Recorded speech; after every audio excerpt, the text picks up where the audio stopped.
aqllilik balosi davomini aytib bering debdilar. Dostoyevskiydan bir keltirganini esinglarda bo'lsa, aqllilik balosi. Aqllilik balosi degan termin bor. Aqllilik balosi bu sarlavha.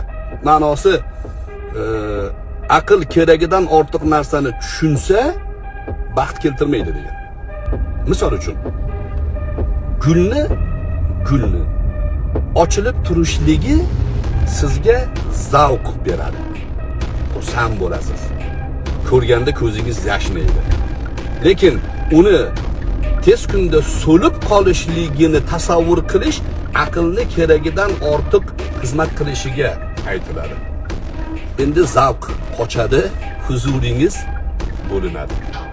Shundoq go'zal chaman gul so'lib qolish haqida o'ylashni boshlaysiz.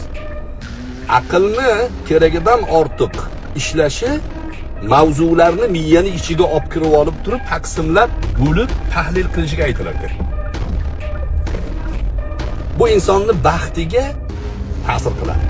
Keragidan ortiq narsani tushunaverish, keragidan ortiq narsani tasavvur qilaverish insonni baxtiga zomin bo'ladi. Dastlab ko'rinishida, boshlanishida teran fikr, chuqur o'ylarkan bu degan tasavvur paydo qiladi. Lekin insonni hayotida baxtning tasavvuriga xalaqit qiladi. Hamma narsani oqibatini o'ylayverish, hamma narsani ya'ni tahlil qilaverish yaxshilikka olib bormaydi. Ko'p oilalardagi er-xotin o'rtasidagi munosabatlarda aqlni haddan tashqari oldinga chiqarib yuborish, hamma narsani tahlilini, hamma narsaning javobini so'rayverish ortiqcha rashkka sabab bo'ladi va natijada o'rtadagi muhabbatga dars ketadi. Topdinglarmi kimnikiligini, jumlani? Bu jumla do'stlar Dostoyevskийнiki. Dostoyevskiyni yer ostidan daftarlarmi degan iqtiboslarmi degan asari bor.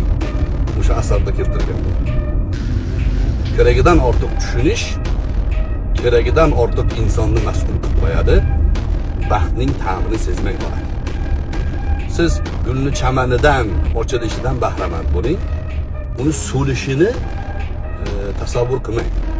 So'lguncha zavqlaning deydi. Ajoyib. Dostoyevskiy zo'r bo'lgan.